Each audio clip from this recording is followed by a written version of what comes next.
So welcome everybody. Thank you for coming. I need to start with an apology, maybe two apologies.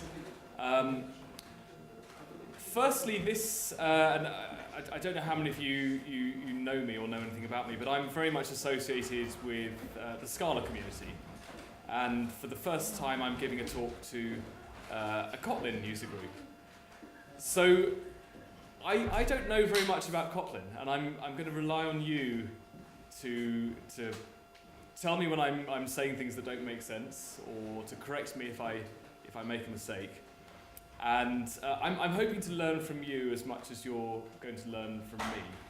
The ideas I'm going to talk about today, or this evening, I think are more or less as relevant to Kotlin as they are to Scala. So although the talk has been written for various Scala meetup groups I've done and Scala conferences, it should, I hope, be relevant as well to everybody here. The second apology is that I woke up at 4 o'clock this morning in Berlin, and I was here by 9 a.m. and I am extremely tired. So if I fall asleep during the talk, just shout or like get the light to point into my eyes, because that does wake me up. I just want to gauge the audience here. How many people here are actually using Kotlin day to day? So about half, okay. How many people are using Scala day to day? So fewer. Okay, so it is justifiably a Kotlin user group. Good. And how many people have used at any point in their life Gradle? More than anyone. And SBT. So quite a few people have used SBT. So I'm going to show you something today which is very. You say what is SBT because we have no idea what SBT is. Oh, if you don't know what SBT is, you have a happy life. It's I'm not going to destroy that for you. If you haven't encountered SBT, then well done for surviving this far. SBT is a build tool for Scala. Simple. It's not simple, not Scala. It used to be called the simple build tool. Then they realised it wasn't simple and they called it the Scala build tool. And then it started building Java, so they called it SBT, where the S doesn't mean anything at all. So I'm going to talk about a project I've been working on called Fury, which is very much a response to SBT. From my experience of having had to work with SBT, and I'm going to be a little bit critical of SBT, but it has at the same time been very popular in the Scala community. It is more or less universally used for building Scala. You can probably use SBT to build Kotlin. Does anyone know? I imagine that somebody has done it. And I very much hope that Fury could quite capably build Kotlin as well. The details of the choice of compiler you run is exactly that. It's a detail. So I hope that with some small amount of work we could get Fury building Kotlin as well as Scala and Java. So I might as well explain what Fury is in brief terms. So I think first and foremost it is a build tool. You use it for orchestrating compilations, making things compile in the right order and producing some sort of binary at the end of the process. But I think maybe a more interesting aspect of it, and this is I think something that people don't realise so much, is that it's actually a dependency manager in the same way that something like Ivy is. So I described it as a response to SBT, and the response has been to think a little bit beyond the approach that SBT took to solving many of the challenges that you have when you're building code. So, as with any project I work on, I tend to get interested in things only if I feel like they're exploring a space that hasn't been fully explored yet. I don't get so excited by a project if it's just, to reuse the phrase, reinventing a wheel. I'm not interested in those sorts of projects. I want to dig a bit deeper and try to explore something in more depth. And I think a lot of SBT is well acknowledged to have some problems. Some of those problems are things like it runs too slowly. Now, the maybe obvious response to it running slowly is to make it run faster. And that's what some people have done. We have alternative build tools for Scala that do more or less what SBT does, but faster. I've tried to look beyond that immediate problem to the reasons why it's slow, rather than just making doing the same approach but faster.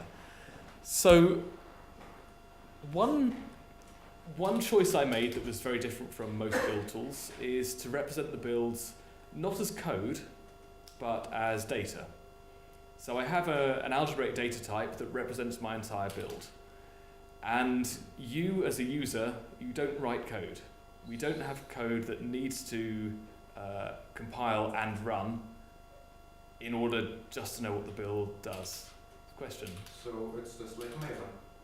So it is like Maven, though Maven kind of got extended to have some sort of, people use plugins a lot with Maven, so it ends up being a little bit more complicated. I don't know if Maven is capable of, can you have a dynamic build graph in Maven? Can you sort of dynamically add nodes to your graph? Sort of, because there is an end plugin.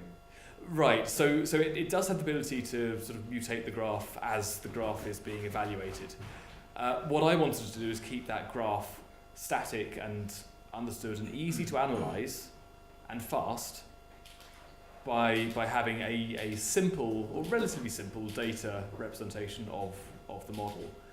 And trying obviously to encapsulate as much of the build in that data model as possible. Obviously, code is more flexible. You can do more things with code that you can't do with data. It uses source dependencies in preference to binaries. Now, you can depend on binaries, but what Fury does is it prefers to use sources. So it allows us to connect to Git repositories and specify a commit hash, and we can build some sources that we get from, or in fact, any dependency gets built from source, and the dependencies of the dependencies get built from source. So it's very much focused on open source as well. I mean, you can use it on private projects. There's no problem there. But one thing I want to do is to encourage people to contribute back to the open source community and the ecosystem. And there's no build file in the same sense that there would be with Maven or with SBT or with Gradle. You're not writing a text file or code into a text file. The way you interact with Fury is by running commands. Now that's kind of how you interact with Git. So that's the sort of model I've followed. You run a command, so if you think of Git, you run a command and it mutates some stuff in the .git directory.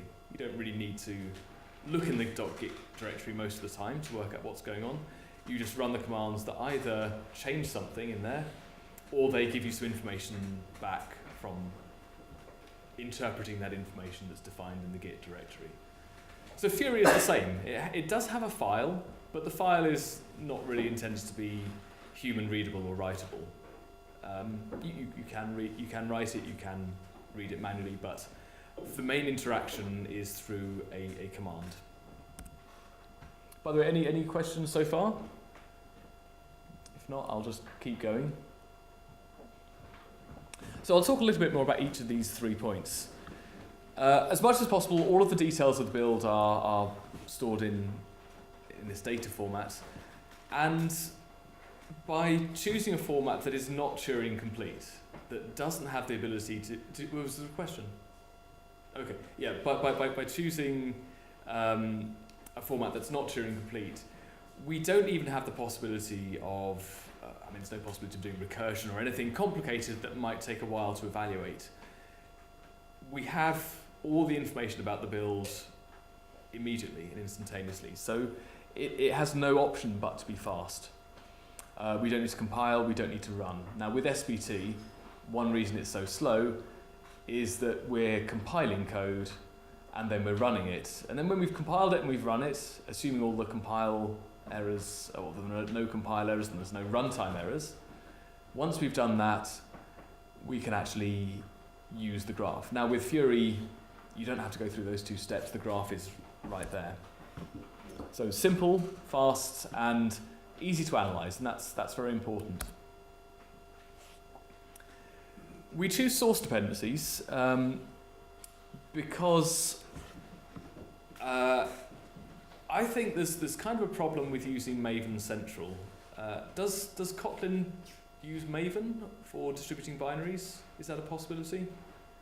Yeah. And so, I mean, it's the same model as Java and Scala in that respect. And it means that when you publish something, you have to wait until all of your dependencies are published as well as binaries. I mean, it doesn't make sense to publish something for which the binary dependencies are not available. Now, yeah. At least once it is published, it is there. Once it's published, it's there. That's true. You can remove git commit, you can override git commit. I think you can even craft hash collision, but I'm not sure. It's infeasible to calculate how you could craft a hash collision, but if we're depending on hashes, then it's more or less impossible to create code that would have the same commit hash in a Git repository. But what you say is true of tags. You can force push new tags. You can branches move. But if we're depending on a commit hash, which is what Fury does, it's more or less impossible. I think there are 256-bit hashes in Git. Is that right? And the problem is when the maintainer force pushes something into the branch, the old commit may get lost. The old commit may get lost. That's a risk. And suddenly your project is not compiling anymore because some particular hash is not there.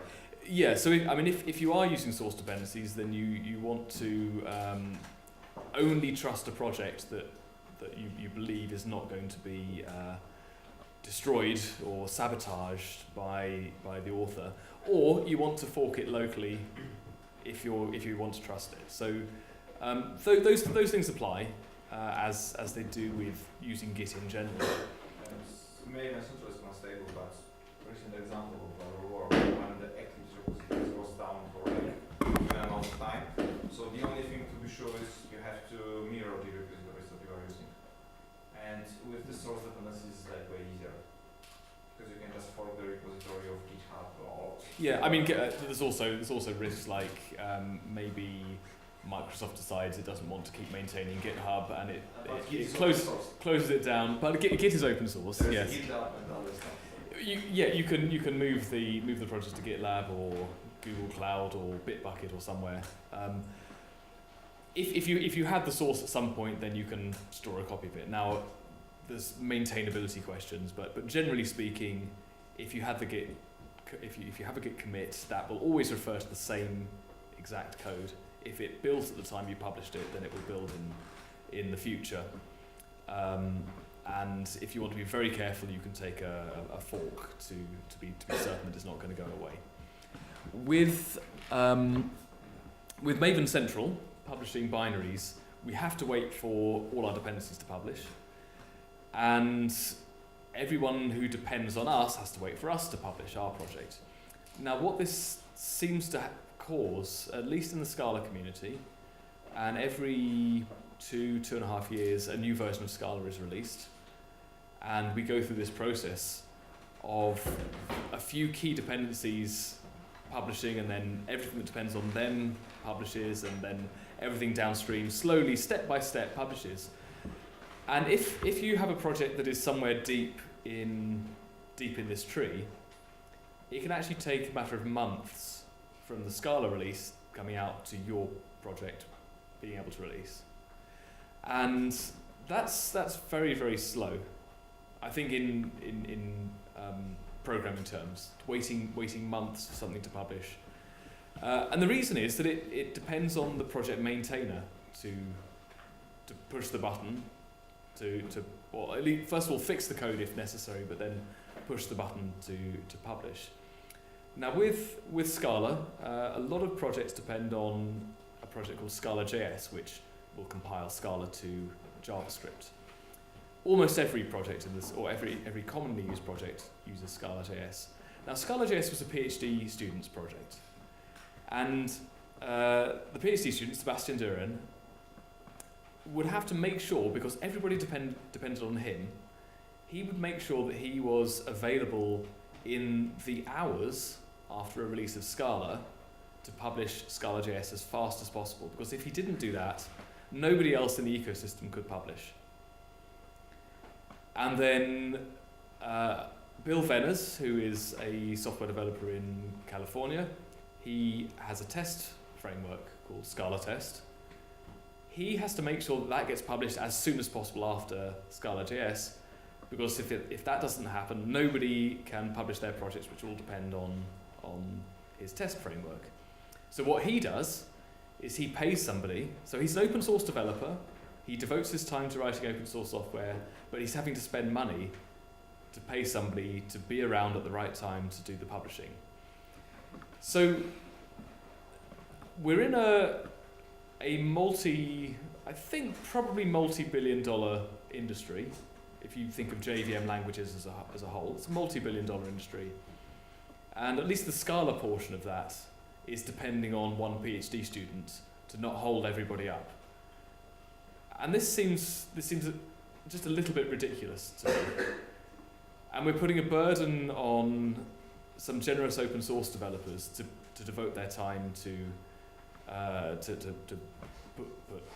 put these binaries onto Maven Central, or even alternative distribution platforms like Bintray.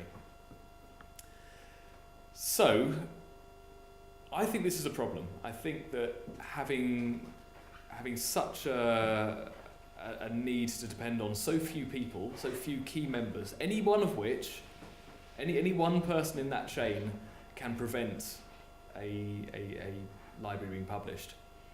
And I'm guilty myself of not publishing my libraries fast enough. So any single person can hold up the entire ecosystem. And how relying on sources fixes the situation? So I'm going to talk about that over the next half an hour or so. So with sources, they are already published, they're already available. And what we can do with Fury is anybody is able, if they want to take an existing build, change the sources it points to, recompile them, test whether it works, and then republish that themselves as their own repository. Now, because the sources are available, and you actually have to have the sources in order to compile, you've got them right there, it's very easy and it reduces the barriers to actually change them, to fix the sources if necessary, if they become incompatible with one of the libraries you depend on. Anybody can do this. Now, most often it will be a maintainer who maintains a build. But if that person is not available, then somebody else can do it.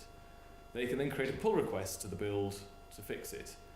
But you don't have to wait for that pull request to be merged, because that pull request, as soon as it's made public, is something that that other people could depend on.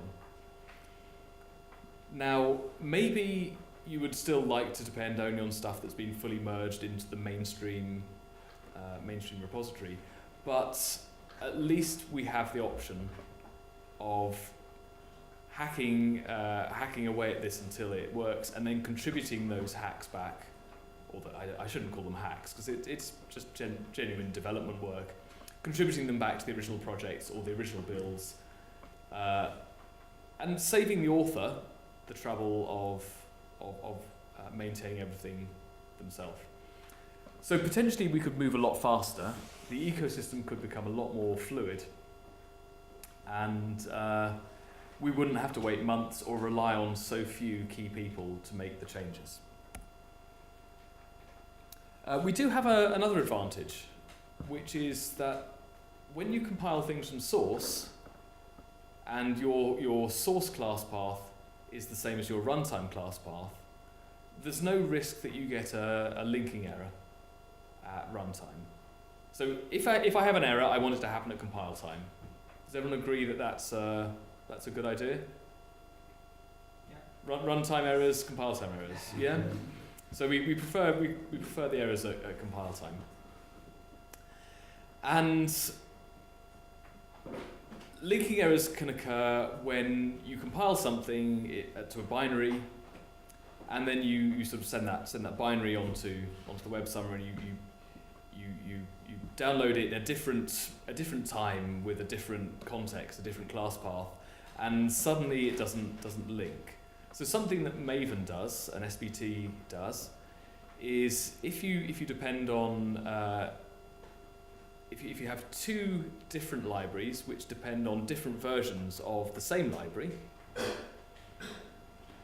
what Maven will do is it'll pick the most recent version, and it will just hope, fingers crossed, that everything still links when it comes to be run at runtime.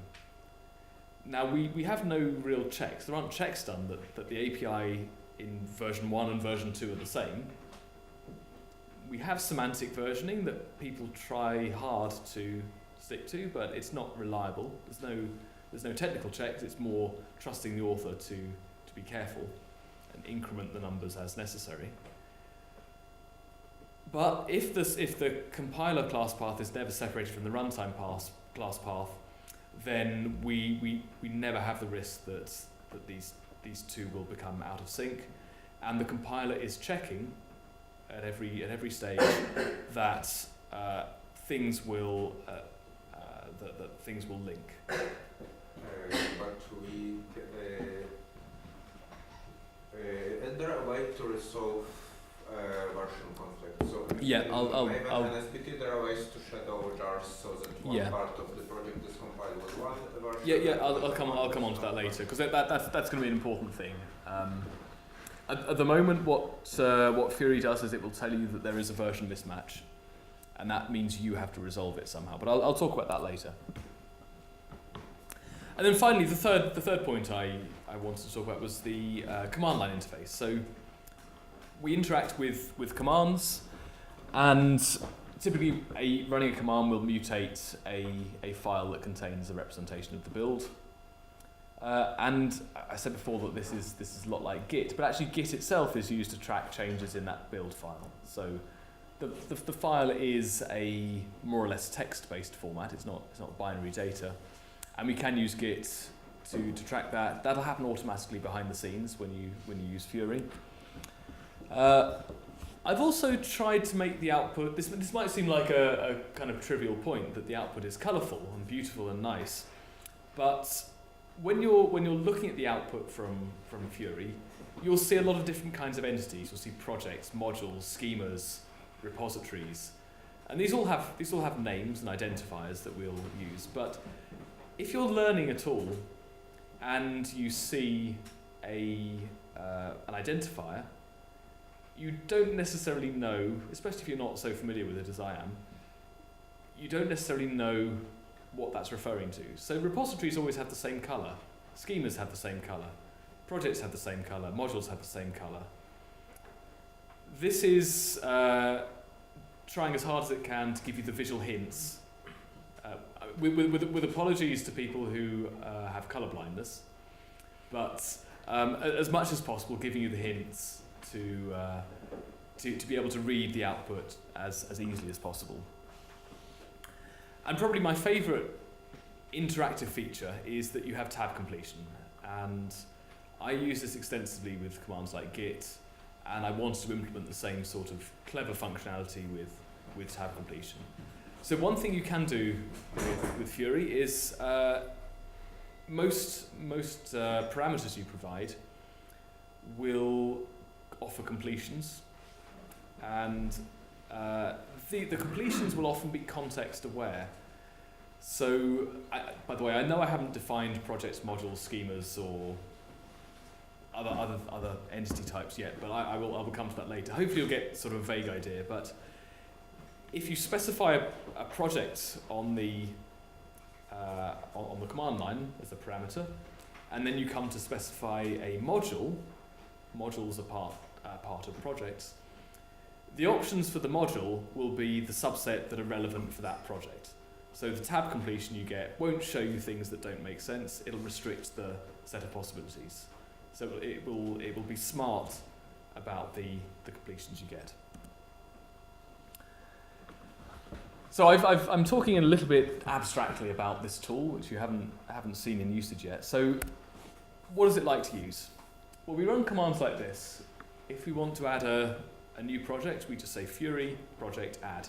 It's Fury, then a noun, an object, an entity type, and then an action to perform on that. So I'm going to add a new project. I'm going to call it Magnolia. Magnolia is a library I work on for Scala. And that's all we need to do to create a new project. Now, running that will, of course, mutate the build file to add that project. We can add a module.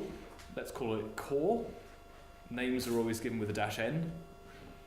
And we're going to add that to the Magnolia project. Actually, this parameter here isn't strictly necessary, because if we've just created the project, that immediately has that's immediately in our context. So we can make this even shorter.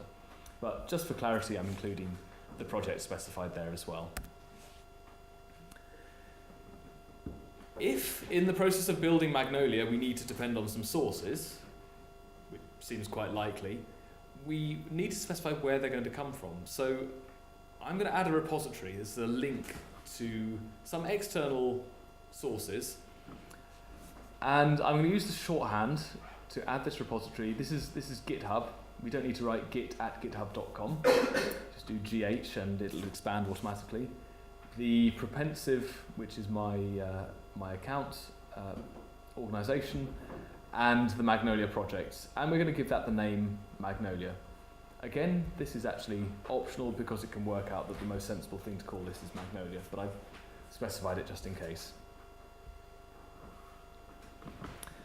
And having added the dependency, oh, by the way, without specifying a particular ref spec for this, it will default to cloning the master version. But we can specify that we want a particular commit hash. We can specify that we want to get the most recent version of a particular branch. We can choose a tag as well. And having got that repository, and the previous command will actually clone that repository for us without us having to do it ourselves, we can add a dependency on the source/core directory. We're adding that as a source to the current module, and that's coming out of the Magnolia repository. So we're basically specifying for a module, and a module defines an invocation of the compiler. It's telling the compiler what to run. Now I'm thinking in terms of the Scala compiler, but that can just as easily be the Kotlin compiler.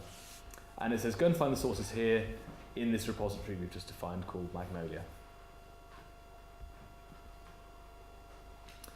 We can make an update to the module, just specify that we want to use a different compiler. So that's just a matter of specifying -c. We can make other changes as well, of course, change the name if we want to. And then to compile it, we just run Fury. So just the default action is to run the build with the current module. Now this is something I'm going to show you here. So I'm in a directory which defines, this is actually the sources for Fury. So I'm going to use Fury to build itself.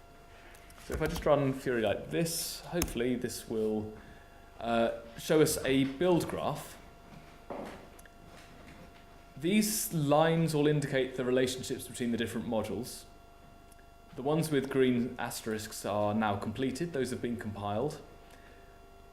It spent a long time compiling Fury core. At the moment it's doing 2 in parallel, so it's doing schema and module. We're just waiting for module to finish, and then with all of those done, it will compile Fury menu. So there were like 25 or so different modules there. Each one is compiling some sources. And the modules, my model for the modules is that they form a directed acyclic graph. I can show you this again actually. So it'll be faster the second time because we've already compiled it. Whenever you see more than one highlighted in parallel, that means they're running concurrently. So I think of modules or a build as being a directed acyclic graph of compiler invocations. So calling the compiler. Each node in this graph has some inputs. And the inputs are going to be source files. We're compiling sources. A compiler. We need to specify what compiler we're using. Maybe some parameters to the compiler. And an input class path. Those are the 4 key inputs to any node in this graph. And the outputs will be class files. And the class files we produce feed into the class path of the downstream modules. You're all staring at this graph. You're trying to trace the arrows. Of course. Yeah. So I mean it's a little bit faded. I think if I do if I describe that, maybe that's a little bit easier to read. So we just get a description of the graph with these highlighted. Oh, that's wow! Look at that. No, that's nice. Yeah, I would like. And actually, I have a bit different question. What is the project we have as dependency is built or described in Maven? So the Fury to compile it does what? So it can't build that unless it uses the binary dependency.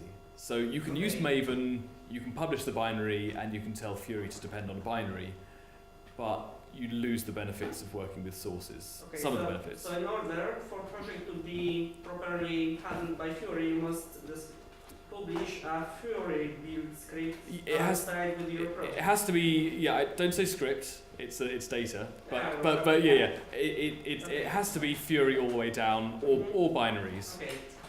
And binaries are a bit of a compromise. As much as possible, we'd like to use sources, but this is true. And if I don't mention it later, remind me to tell you how hard it is to write Fury builds. I can give you some anecdotal ideas. Or maybe I should, because I will forget, maybe I should just tell you now. So some of the key projects in the Scala ecosystem I was able to convert in about 2 hours, having never understood those builds before. So projects like Shapeless and Cats, both of those were converted in about 2 hours each, the first time. Now that was with me not understanding the original build, and it also involved me modifying Fury to support some additional things that were needed for those builds. Now if I came to do Shapeless or Cats again, it would probably be 20 to 30 minutes for those. Now some projects are tiny. Some projects basically have one source directory and one module. Now those take 5 minutes to define the build for. Not only to define the build, but to publish as well. So that's the sort of speed with which you could potentially be publishing these. And on the next couple of slides, I can show you what's required to actually publish. Depending on other libraries is a little bit more involved, and this is where there's some I wouldn't call it complexity, because the model is kind of simple, but there are subtleties involved in how dependencies are added. So say I wanted to depend on the Shapeless project. Shapeless is defined in a workspace or a layer. Any project is defined in a layer. And in order to depend on that project, we can import a layer into our own layer. So they're called layers because layers depend on layers depend on layers. Each one is defining some projects. Each project contains modules which we're going to compile. So in order to depend on a Shapeless project, we add the Shapeless layer to our layer. We make available the Shapeless project to depend upon. So we add it as a repository. That means we're tracking the repository that contains that layer. And then we import from that repository we've just started tracking from the Shapeless repository, we import what I'm going to call a schema without explaining it yet, but we're going to import the Scala 212 schema. What that will do is that will make available within our layer that we're describing the Shapeless project, which means we can add a dependency then. So dependency add and we specify that the current module will have a new dependency on shapeless core. So the current module can then use shapeless APIs in its source. So this is a 3-step process, and it's a little bit subtle as to why we have these 3 steps rather than just saying point to this this dependency, but hopefully that will become more clear when I give you some more examples. One thing that I've suffered from in the past when I've been working with both Maven and with SBT is I sometimes discover that one of the libraries I depend on has a bug or a missing feature. I want to change it, or even just experiment with changing a library. So what I would like to do is fork that library locally on my computer, try out some changes, and then see how that affects the project I'm actually trying to work on. And in the case of SBT, what you typically have to do, because you're depending on a binary, everyone depends on binaries. So first we have to find the right version of the sources, and then you probably want to clone them locally, and then you will maybe make the changes to the source code, and you will have to publish a snapshot locally on your local Ivy cache. Is this process familiar to anyone? Yeah? And then in your project, you will update your dependency to point at that new snapshot rather than the publicly published version. And then you can test it to check whether that worked. Now, if you have any dependencies between you and the thing you've changed, you have to do that step multiple times through every single dependency and republish all along the way, which is incredibly frustrating, especially if the change you're making involves several iterations. If you're doing it a few times, you have to go through the whole process of republishing snapshot, updating the build, reloading the build, restarting. And SBT is quite slow.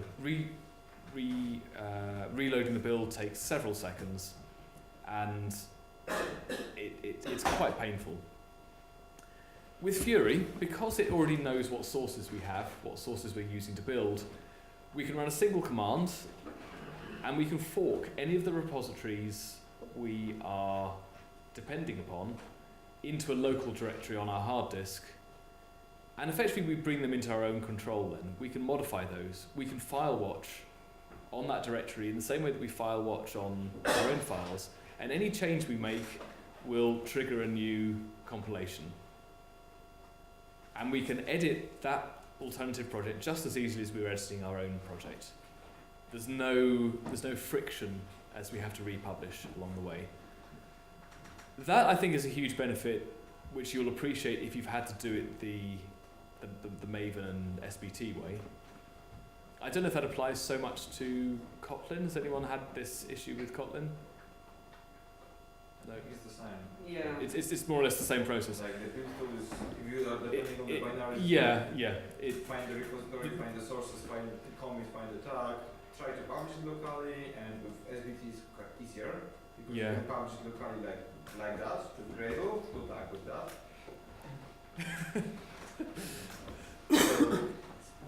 And it's like 5 lines of configuration, 3 commands, and you can actually. Yeah. So I mean, it's a single command to fork it out of the managed space, the hidden space that Fury uses to clone that repository, and into your own, into a file on your, or into a directory on your hard disk. And once you've made the changes and you're happy with the changes, there's nothing to stop you creating a pull request back to the original repository. So what I hope this does is it really reduces the effort taken to contribute changes back to projects.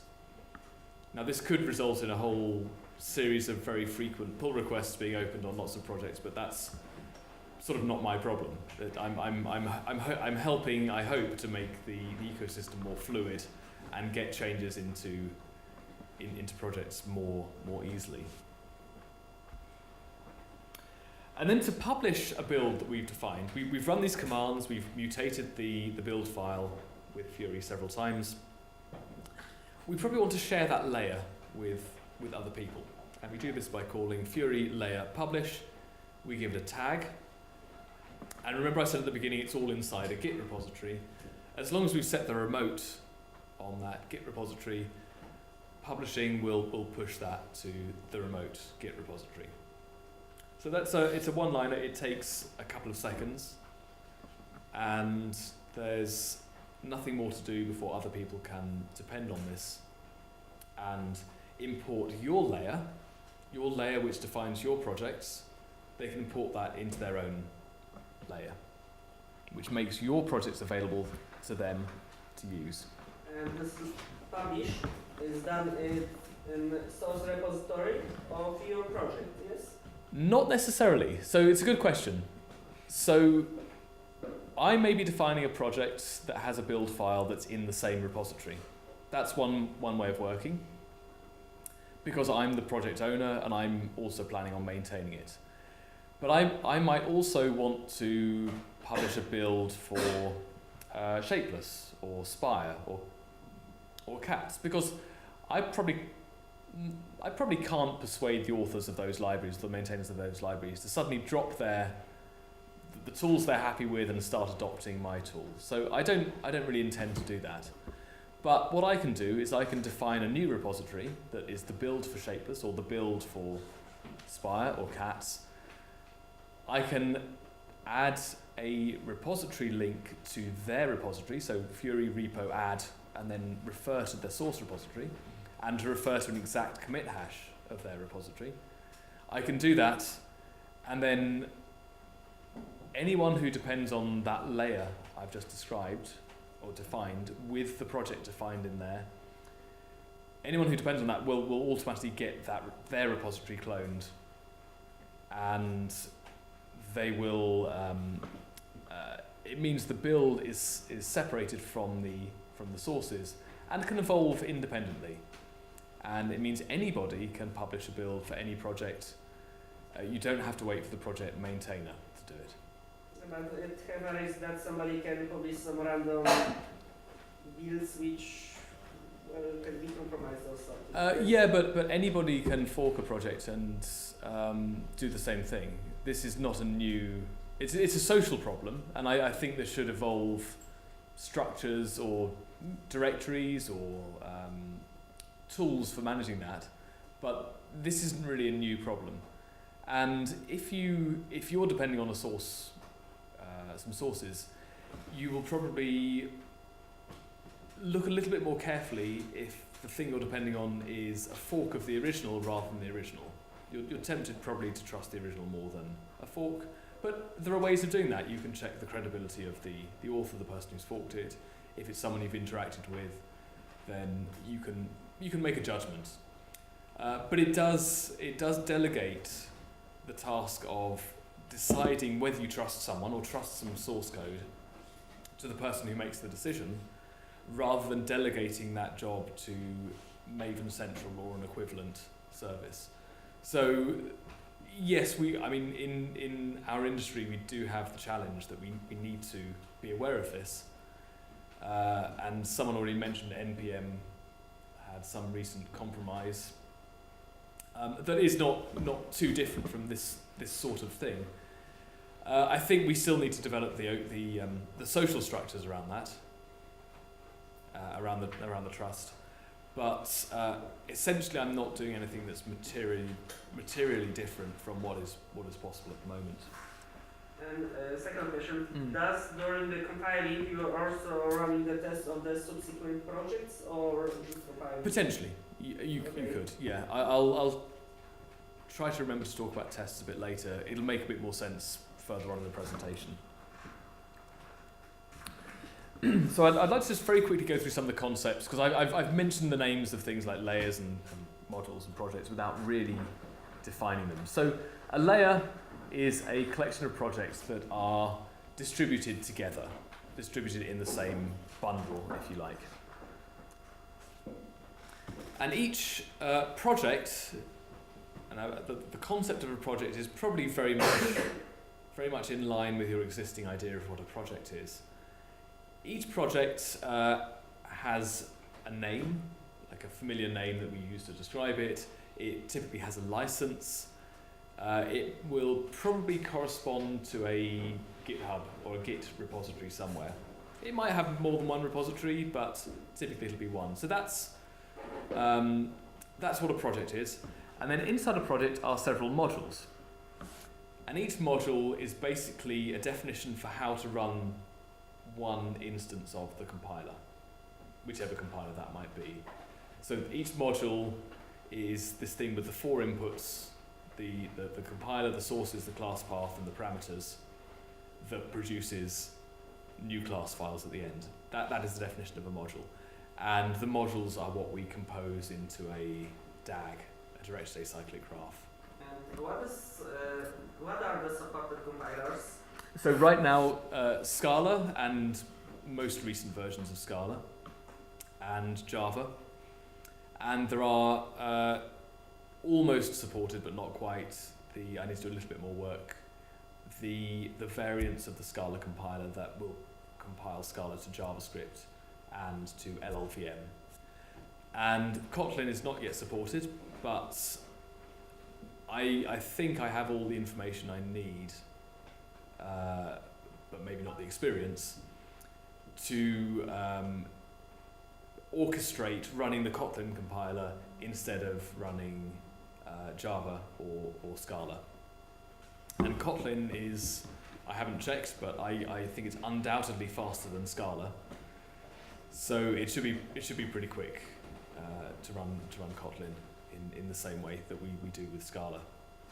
Okay, and second question, the result of an invocation is a set of class or jar? It's a set of classes, and generally when you run a compilation, you don't need to know, or you don't specify where those class files go. So you run Fury, and it doesn't produce a file magically for you. It just compiles the stuff and doesn't tell you anything more about it. It'll tell you if there are compile errors. It'll report those back to you, because obviously you need to know. But it doesn't do anything else.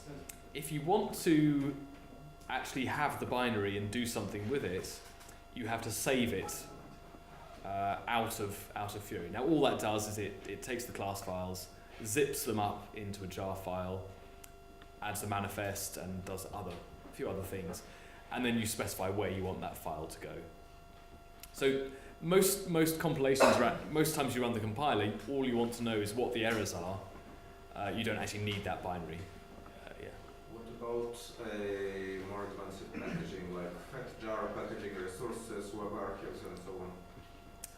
So I see more advanced packaging, including even things like building Docker images, which at least with SBT are provided through plugins. I see that as something which happens entirely after the process of compiling the jar file. Now I'm very keen not to try to tackle a bigger problem than I have to. So I'm trying to focus on the subset of converting source files into jar files. That's the extent of my pipeline. And things can happen after that, and things can happen before that. So I've got some slides later on which I will probably go over very quickly, but if you wanted to do, say, source code formatting, which is a plugin for SBT, that's something I'm not going to do, but you could always write a makefile, and that makefile could call the source code formatter before you even run Fury. Maybe you want to publish the jar file, or convert the jar file into a fat jar. That's something which I think can happen entirely after running Fury. And you could join these things up using a more general tool like Make rather than using Fury. That's my intention. Now I could have said, well, I'm going to support all of these things, and I'm going to have a plugin architecture, and it's going to be massively complicated, but I decided not to, for hopefully obvious reasons. I don't like complexity. And then layers, which combine several projects, often just one project, but maybe several, can be published as Git repositories, and you can depend on those. And the other important thing about layers is that they compose. You can pull together more than one layer, or import more than one layer into your layer, and the projects defined in those layers that you're importing, you don't add dependencies on them, but you become able to depend upon them. So I have some diagrams here which make this hopefully a little bit easier. The white rectangles are meant to represent layers, and let's say there's a layer that is published that contains a project, which is this green square, which contains a couple of modules, the blue circles, and that project is shapeless. The layer is also called shapeless because it's how shapeless is distributed. Likewise, same thing for Spire, more or less exactly the same. And then Cats. Cats has the main project, but it also has a related project called Cats Effect. And I think it's likely that you would want to, whenever you publish Cats, you would also probably want to publish Cats Effect at the same time. So it would make sense to put those in the same layer. Their versions together, having projects versioned together and managed together is a good reason why you'd want to have them in the same layer rather than separate layers. And of those three layers, Shapeless and Cats need to depend on a compiler plugin called Macro Paradise. It's a pretty simple definition. It's another project which has a module. Now these black arrows are not dependencies. These black arrows are saying, I want to import that layer into my Shapeless layer or my Cats layer. Are you with me so far? So it's like source dependency. It's not a dependency. It's saying when I'm working on Cats or when I'm modifying the build file that defines. Actually, very important point. A build file corresponds to a layer. So the file is a layer. That is what you publish. But when you're working on Cats and you need to depend on Macro Paradise, first of all you would have to add that layer to your layer. You import the layer, but you don't, at this stage, add a dependency. Now on the next slide, we can define what those dependencies are. Those are the orange arrows. So within the two modules in Shapeless, there's a dependency between them. One depends on the other. It's not at all surprising. We've got the same thing in Spire and Cats. But this module here in Shapeless also depends on the Macro Paradise module. And this arrow is possible because we've imported this layer using this arrow here. So this is why we had 3 commands for adding the dependency before, because it's sort of at least a 2-stage process. We have to define what we're importing, followed by... has that clock stopped?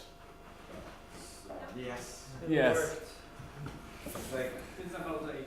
It's about 8, so I think I'm making great progress. It's only 25 past. So I'm going to go a little bit faster, otherwise Tomek won't get a chance to speak. So these orange arrows represent actual dependencies, which mean that we need to compile this before we can compile this. And can I ask a question to that? Because what if this macro paradise is required in different version in Shapeless than in Cats? Let me get to that. Yeah, this is you've identified that this is a serious problem, which is what I've identified as well, and I have slides on exactly this. So I don't know how many of you know. Does anyone know Type Level, the organisation? So Type Level is a loose organisation of several projects that want to interoperate happily together. So what Type Level might like to do is they could define their own layer, which imports Shapeless and Spire and Cats and another project called Monix.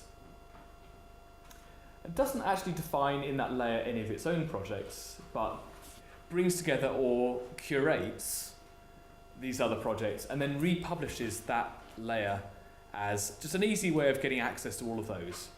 Now you can import the type level, in theory you can import the type level layer, and you have access to all of these projects up here if you wanted to. And we could go even further. We could have a community build, which is in theory maybe every useful project in the Scala ecosystem.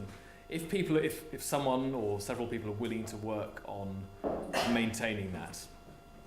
That would include things like Scala test. Maybe that just imports type level, because type level is already a significant proportion. maybe we just import type level as well.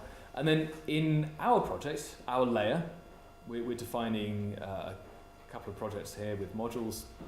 What we could do is we could depend on the community build, and we'd have access to all of the projects that are defined there.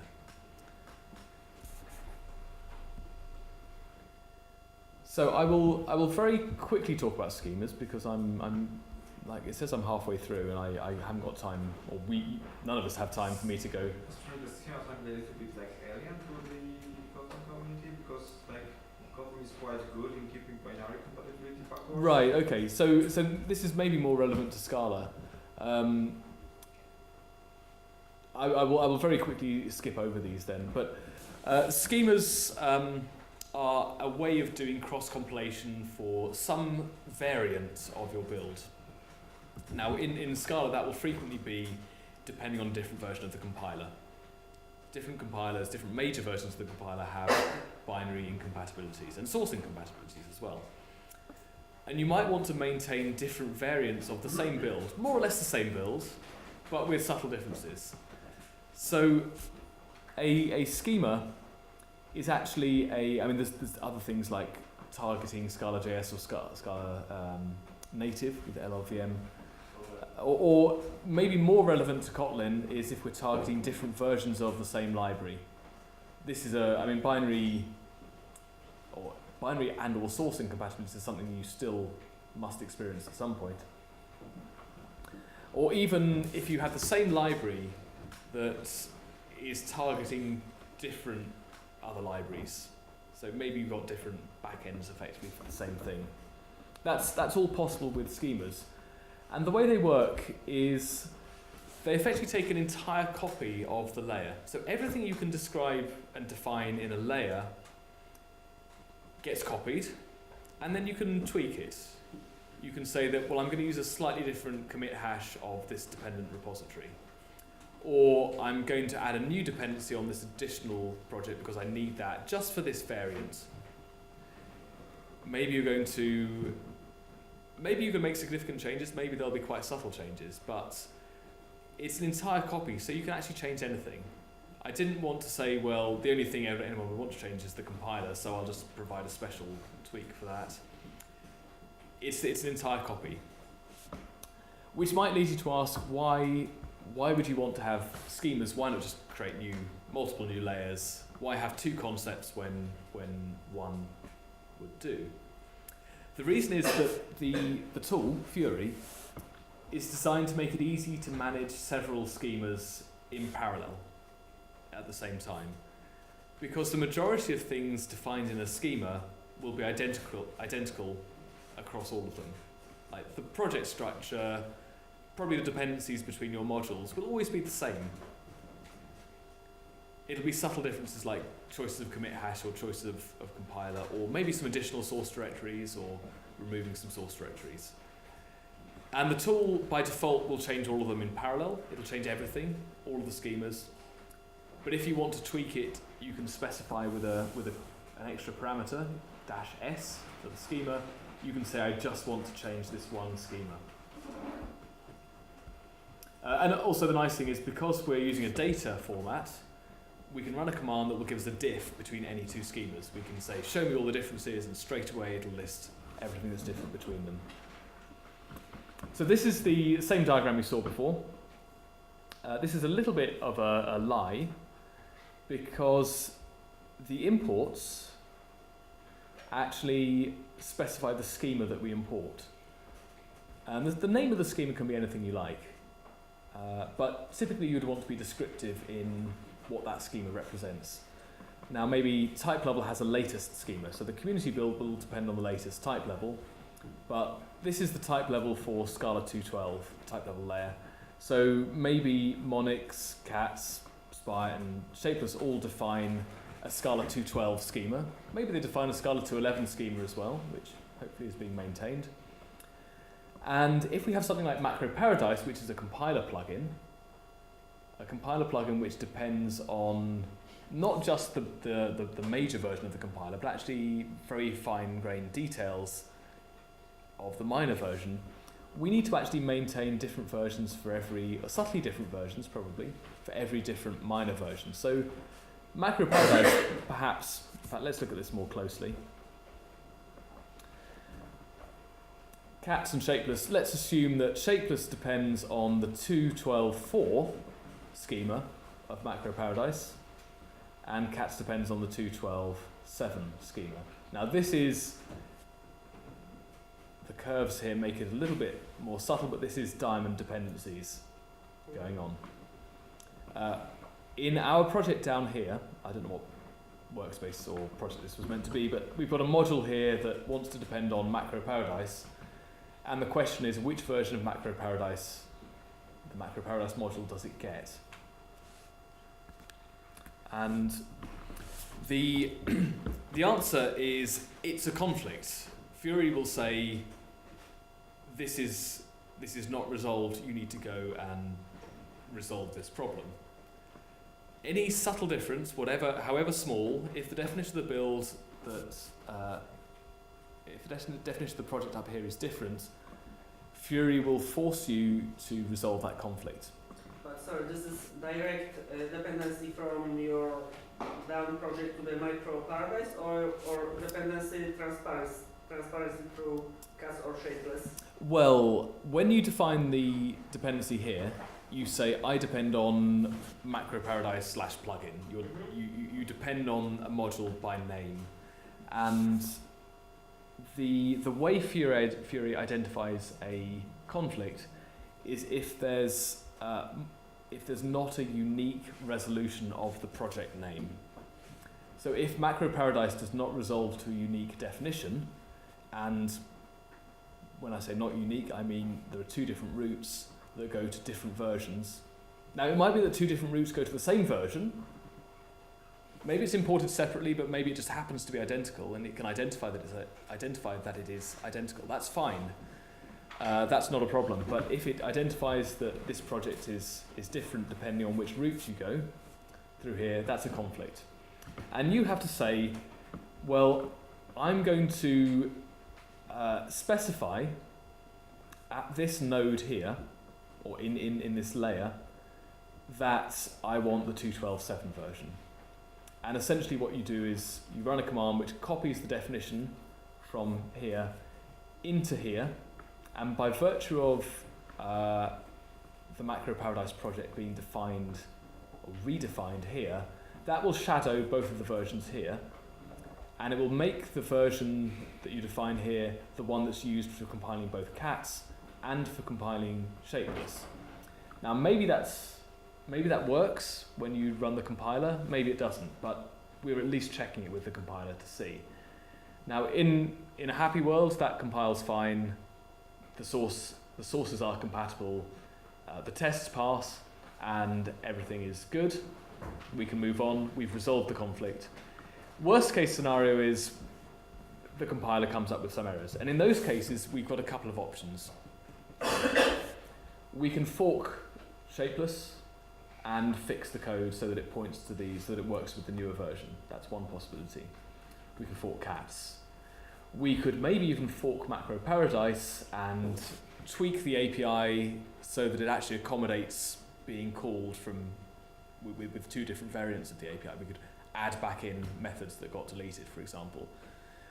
This is all a bit desperate, but it is at least a way of a means of fixing it somehow, even if it's not necessarily something that we would recommend you do. But it does give us the option to, if we want to. And just to give you an example of, I called it desperate, but it's actually reasonably common. So I know of large companies that actually employ several people full-time whose job it is to maintain a class path. Full-time job, you're a class path maintainer. And some... Not funny. And if you are a developer working for one of those large companies and you want to use a more recent version, you send an email that says, I'd like to use the more recent version of this, and they say, no, you can't, because it'll mean we have to fix all of the complex things in the class path. They have to fix all of these links. Or you can reshadow them. Or and yes, you can shadow. So if the project up here, now in the case of Macro Paradise, this is probably true, but if the project up here is used in this project and is used in this project, but has no references in this project, we can actually shadow it, or we can even shadow just one of them. We can, now shadowing, if you're not familiar, means effectively rewriting the package names so that they are different. There is no clash on class paths. in fact, I should say shade rather than shadow, Okay. because shading avoids shadowing. So, like the problem with combining two class paths with more than one thing with the same name is that one will shadow the other, and Okay. yeah. But we have this isn't yet implemented, but the design is there that it will be possible to shadow one of the projects, which means after it's compiled, the bytecode gets rewritten so that it isn't visible downstream. So just to reiterate, this is not something which I imagine most users doing in most cases, because hopefully someone will hit the problem first where they have two commonly used libraries that aren't compatible or have this version mismatch, and hopefully the first person who encounters it will go to the effort of fixing it. They will create a pull request with a change, they will publish that and make it available for other people to depend on, and rather than every single person having to resolve the conflict, now when I say every single person having to resolve it, think of how many times you've seen an eviction warning saying automatically upgraded version 2.0.7 to 2.0.9 or worse. Every time you see that, that's effectively you or your computer manually doing that resolution. By having a stricter requirement on resolutions, you can't publish a layer if it has conflicts. That's a constraint enforced by Fury. By having that restriction, I'm forcing people to eagerly, rather than lazily, resolve conflicts, and trying to encourage people to share them, to share the resolutions. So I'm not going to talk about that anymore because it's going to take up too much time. Plugins, I will also be very brief about. I talked a little bit about these before. SPT is very big on plugins, and people actually quite like them. They like the ability to add new features to the build tool, and Fury will not support them. And I decided this because any plugin API has huge risks with being very fragile, very brittle, very restrictive in what can be changed. If I want to change my plugin API, if I want to change the details of it, I will break the entire plugin ecosystem, and I don't want to have to do that every single time. And I've had experience of ecosystems that have done this. It's more or less So I decided that I didn't want to even entertain the idea that I would have a plugin architecture. Too constraining. But a lot of features that are supported by SPT, rather than being provided through plugins, could actually be supported natively. Now, there are a lot of plugins for SPT. Most of them don't need to be plugins. I think there's some very useful features that are provided, but those very useful ones, there's probably 10 or so that are commonly used. Now, it's not much work, and I would say it's certainly much less work to natively support those 10 plugins, those 10 features provided by those plugins natively in Fury. I would take, this is more taking the Linux kernel approach rather than the Windows NT approach, if you're familiar with the kernels. The Linux kernel bundles everything into the same source code repository, and you compile it all together, or you choose what you compile or what you don't compile. Fury would take a similar approach. So I'm going to rush on because I'm out of time. So publishing.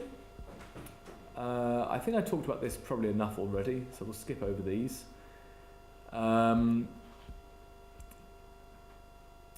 And then finally, just very briefly to mention support for Fury. I'm proposing a new build tool. I realise this is a risk to, adopting any tool without support is a risk. So I want to support it through my company, Propensive. Now, this is my Twitter handle. Most people know Propensive as me, and don't disambiguate between me and the company. But Propensive is actually my company name. It's always, for the last 10 years or so, it's been my company name. But that company is just me. So. It doesn't sound very solid.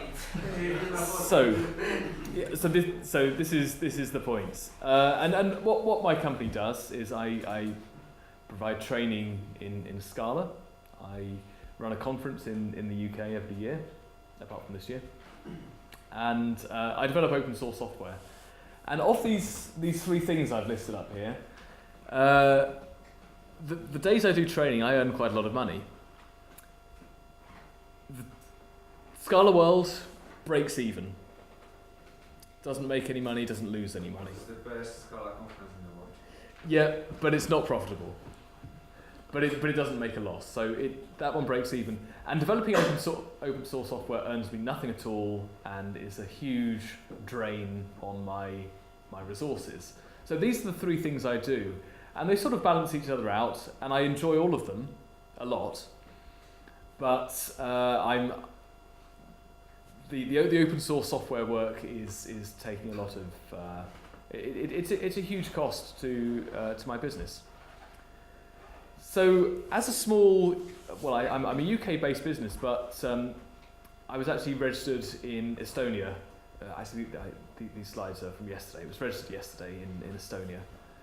So I will remain in the EU, which I'm very happy about after March next year.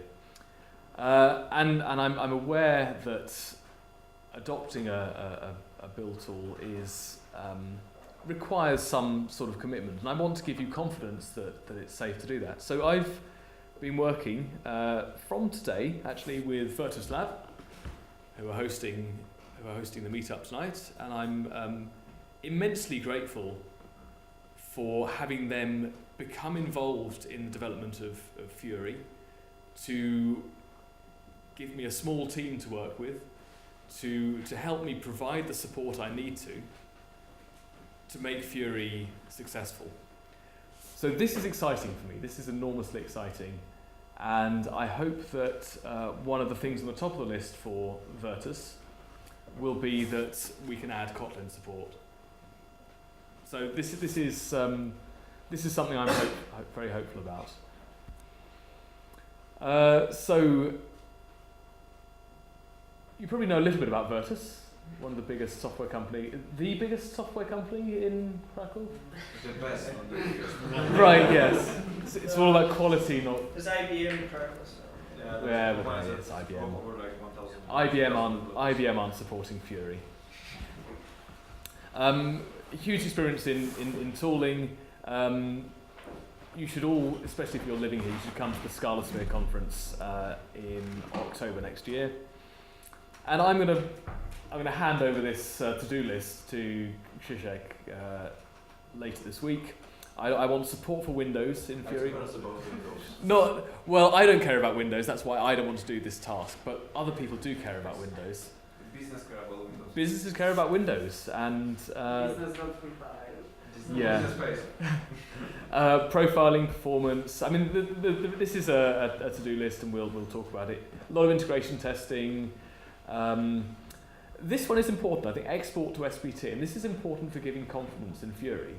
Now, why would an ability to export to like the old build tool be giving you more confidence? Having export to SBT.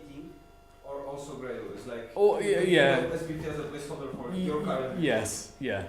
So Convert a Fury build to okay. Having an exit strategy makes it much easier to adopt something. If you know that, if you're a little bit concerned about adopting something new and you don't know if it'll exist in a year's time, I don't know if Fury will exist in a year's time, it helps to know that there is a way out if you need it. So that's why I want this feature to be built. I want this feature to be built but never used. Also a way to actually package your distribution. It's more like it's really specific because there was like the companies that make really specific pipelines in like releasing because of like reasons, and that way it can be reused. We all actually because like I was tasked one day to actually to rewrite like to test whether we can rewrite Gradle to SBT, and there was like little benefits from using SBT.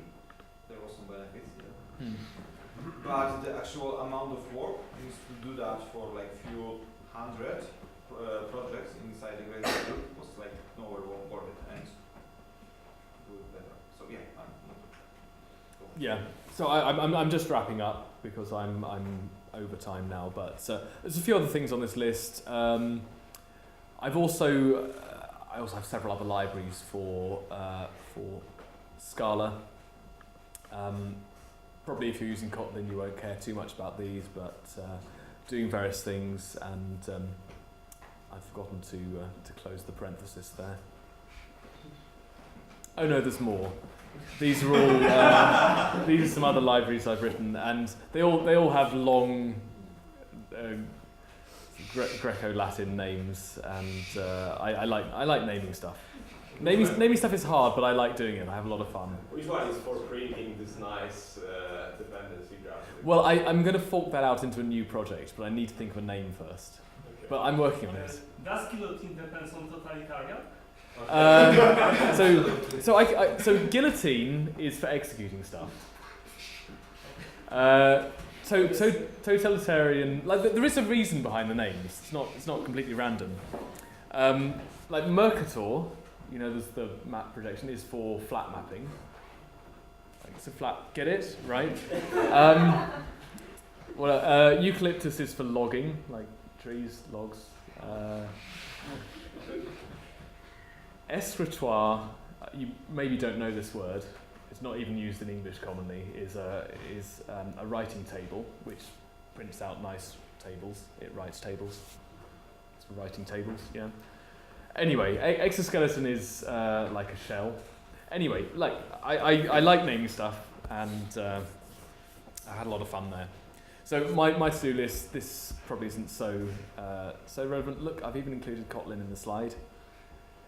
And integrating things like code coverage. The sources are online. They're on GitHub, Propensive/Fury. I'm going to get to work with Virtus on converting the entire Scala ecosystem. And that might sound ambitious, but I mentioned before that I can convert projects quite quickly. I think I can convert a few people as well to helping me do that. And I don't need to convert all of the project maintainers, I just need to convert a few people who are willing to help me in this task. So I need to just reach critical mass, and as soon as we are sort of bootstrapping a few very common projects, and I've already done the top 2 or 3 projects, it should become a lot easier. Remember, there is this constraint that every project you depend on must have a Fury build as well, which is why we need to do this. But I think it'll be a fun task and help a lot of people will learn a lot from it. So private beta, I allowed people to sign up about a month ago. The source code was released a couple of weeks ago. I started work today with Virtus. It's been successful so far, the first afternoon's meetings. And I'm aiming for version 1.0 to be released early next year. And if you're interested in the private beta, the first release of the private beta won't have Kotlin support. I can more or less say that. But if you're interested, sign up and just go to the propensive.com website, and there's a form there. And that's all I've got. So thank you very much for listening.